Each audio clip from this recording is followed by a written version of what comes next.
Assalamualaikum warahmatullahi wabarakatuh. Alhamdulillahirabbil alamin. Wassalatu wassalamu asrofil anbiya'i wal mursalin wa ala alihi wa sahbihi ajmain amma ba'du. Terima kasih waktu yang Bapak berikan kepada kelompok kami kelompok 8 untuk mempresentasikan hasil diskusi dari kelompok kami yang berjudul memahami konsep kerukunan antar umat beragama. Di sini saya akan menjadi moderator presensi kelompok 8 yang akan memandu berjalannya presentasi pada hari ini. Di presentasi hari ini tentunya saya tidak sendirian. Saya juga ditemani beberapa rekan saya. Sebelum itu, izinkan kami memperkenalkan diri. Nama saya Husain Adi Sanjaya dengan NPM 039. Saya Sesa Adi Aranda dengan NPM 021. Saya Damai Kusuma dengan NPM 146. Saya Salsana Nurfaiza dengan NPM 109. Saya Maulidia Janfarma dengan NPM 005. Selanjutnya adalah pembacaan materi yang akan dibacakan oleh teman saya. Yang pertama adalah kerukunan antar umat beragama. Dalam pengertian sehari-hari, kata rukun dan kerukunan adalah damai dan perdamaian. Dengan pengertian ini jelas bahwa kata kerukunan hanya dipergunakan dan berlaku dalam dunia pergaulan. Kerukunan antar umat beragama adalah cara atau sarana untuk mempertemukan, mengatur hubungan luar antara orang yang tidak seagama atau antara golongan umat beragama dalam kehidupan sosial kemasyarakatan. Sementara istilah kerukunan dalam Kamus Besar Bahasa Indonesia yang diterbitkan oleh Departemen Pendidikan dan Kebudayaan diartikan sebagai hidup bersama dalam masyarakat dengan kesatuan hati dan bersepakat untuk tidak menciptakan perselisihan dan pertengkaran. Kerukunan adalah istilah yang dipenuhi oleh muatan makna baik dan damai. Intinya hidup bersama dalam masyarakat dengan kesatuan hati dan bersepakat untuk tidak menciptakan perselisihan dan pertengkaran.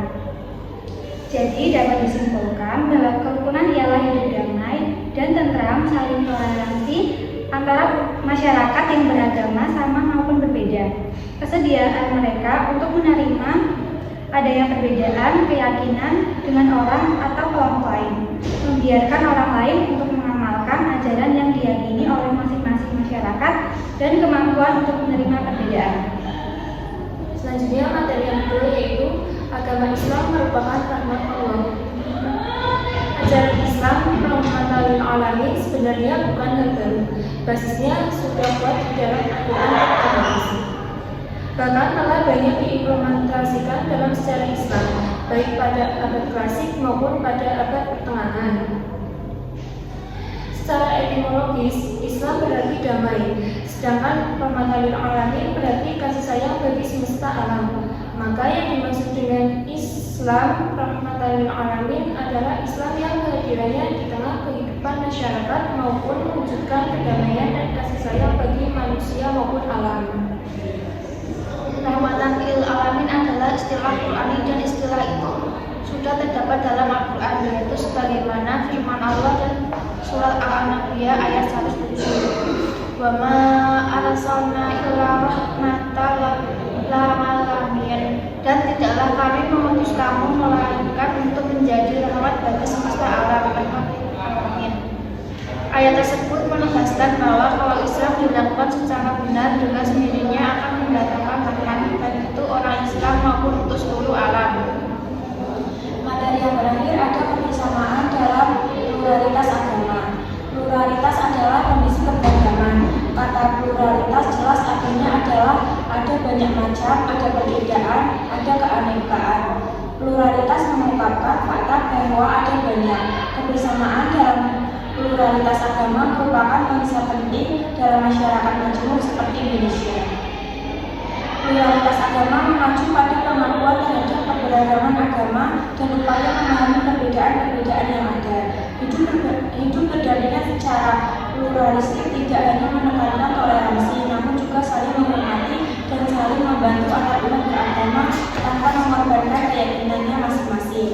Hal ini memerlukan sikap terbuka dan inklusif dari setiap individu agar keharmonisan dapat tercapai meskipun ada perbedaan mendasar dalam ajaran agama. Oleh karena itu, persatuan dalam keberagaman agama bukan sekedar impian, namun dapat menjadi kenyataan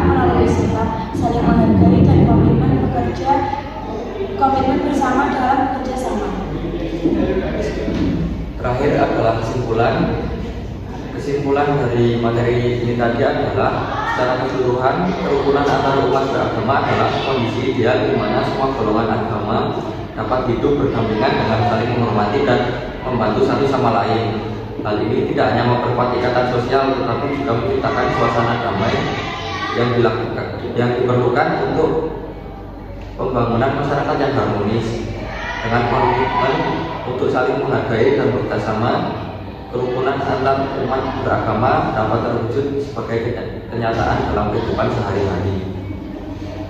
Selesai sudah materi yang dapat kami sampaikan. Bila ada salah kata mohon dimaafkan. Akhir kata, wassalamualaikum warahmatullahi wabarakatuh.